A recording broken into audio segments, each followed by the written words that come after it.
नमस्कार। World diabetes day के उपलक्ष्य में आज हम आपसे डायबिटीज़ के कारण पर्दे में कुछ होने वाली बीमारियों के बारे में बात करेंगे।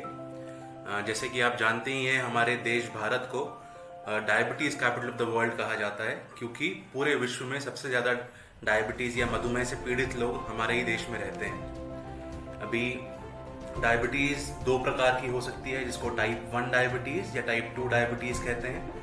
दोनों में ही आंख का जो पर्दा होता है, जिसको रेटिना बोलते हैं, उसमें खराबी आने का बहुत हाई चांस रहता है। टाइप 1 डायबिटीज़ वो होती है जो लोगों को बहुत छोटी उम्र से हो जाती है, और टाइप 2 डायबिटीज़ जो कि ज़्यादा कॉमन या ज़्यादा आम बीमारी है, वो लोगों को उम्र के साथ करीबन 40-50 साल की उम्र में चालू होती है। इन दोनों में ही, जैसे मैंने बताया कि पर्दे में खराबी आ सकती है, तो दोनों में ही पर्दे की समय से जांच करना बहुत ज़रूरी है।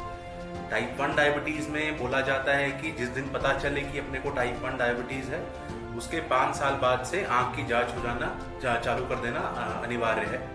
और टाइप 2 डायबिटीज़ में जिस दिन से पता लगे कि डायबिटीज़ है, उसी समय से आँख के पर्दे की जांच करते रहना ज़रूरी है। इन शुरुआत में हर 1 साल में जांच करते हैं, पर अगर पर्दे में कोई खराबी आने लग जाए तो जांच का जो ये पीरियड रहता है वो धीरे धीरे कम होता जाता है।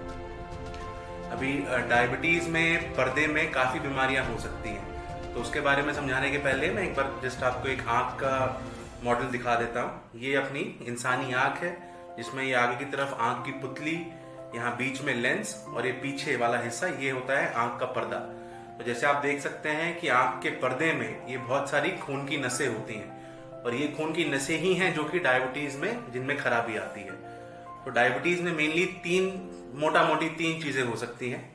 नंबर 1 है पर्दे के बीच में सूजन आना, जिसको कि मैकुलर एडीमा कहते हैं। तो शुगर के कारण ये जो सारी नसें हैं आँख के अंदर, इनमें नुकसान आ जाता है, और नुकसान होने के कारण जो आँख के अंदर नसों में से जो खून निकल रहा होता है, उसमें से लीक होना चालू हो जाता है, और वो लीक जाके पर्दे के बीचों बीच इकट्ठा हो जाता है।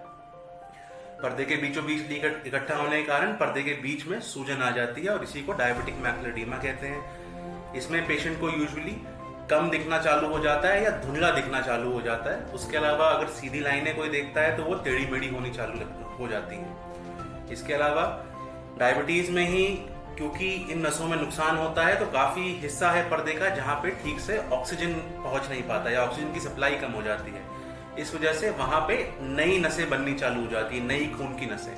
ये जो नई खून की नसें होती हैं, ये बहुत ही फ्रेजाइल या फिर बहुत नाजुक रहती हैं, तो ये हमेशा आराम से फट सकती हैं। उनके फटते ही आँख के अंदर ब्लीडिंग होने का या आँख के अंदर खून निकलने का रिस्क रहता है।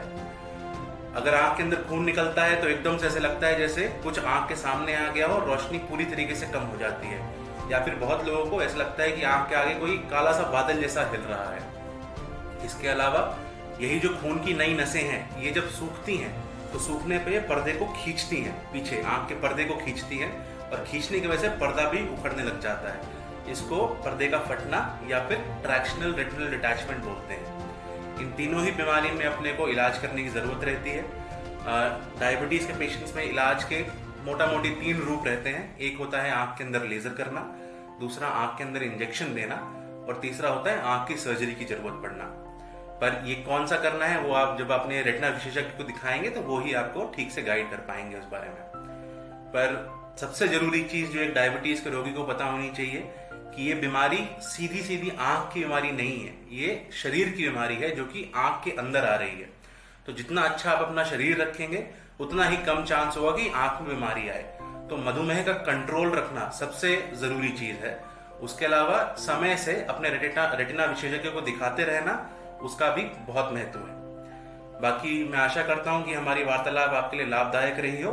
अपना ध्यान रखिए। शुक्रिया।